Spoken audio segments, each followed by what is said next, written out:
12 ঘন্টার বেশি দেরি করে, তাহলে বুঝতে হবে তাদের ভিতরে অসৎ কোনো উদ্দেশ্য আছে।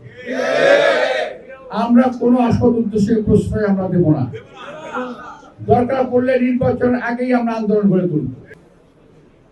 নির্বাচন কমিশনের কিছু কিছু লোক বলতেছে নির্বাচন রেজাল্ট দিতে 3 দিন সময় লাগবে। কেন ভাই? সারা জীবন নির্বাচন হলো, 4-5 কি হলাম, সকালে ভোট দেওয়া শুরু হয়েছে, সন্ধ্যার সময় রেজাল্ট নিয়ে ঘরে ফিরেছি, আর আপনারা বলছেন 3 দিন লাগবে। কেন?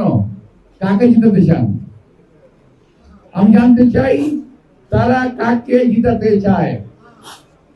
নির্বাচন কমিশনে এবং সরকারে এখনো কিছু কিছু লোক ঘাপটি মেরে বসে আছে, যারা এই দেশের স্বাধীনতা, সার্বভৌমত্ব, বাক স্বাধীনতা, গণতন্ত্র তাকে ভুলুণ্ঠিত করতে চায়।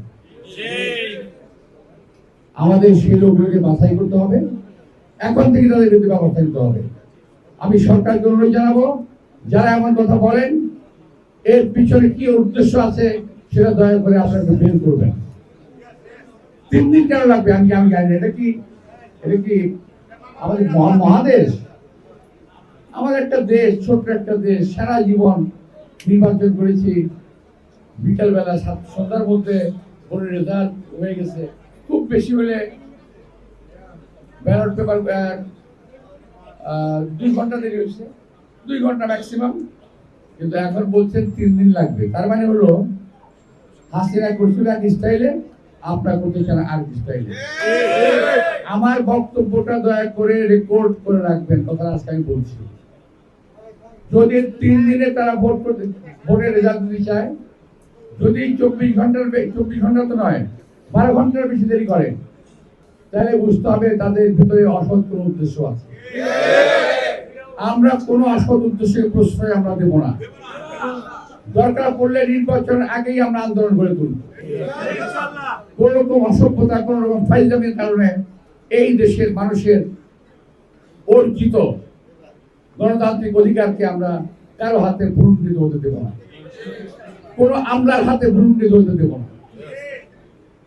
আমার এই কথাটা শুনলাম আমি, 3 দিন পরে রেজাল্ট দেবে, তো এটাকে আমরা কখনোই মেনে নেব না। আমরা রেজাল্ট চাই যখন তখন।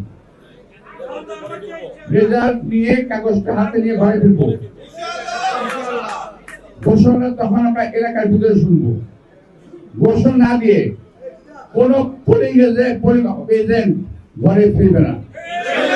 আমাদের পোলিং এজেন্ট ওখানে অবস্থান নেবে, ঘোষণা আগ পর্যন্ত মাটি কামড় দিয়ে আমরা পড়ে থাকবো।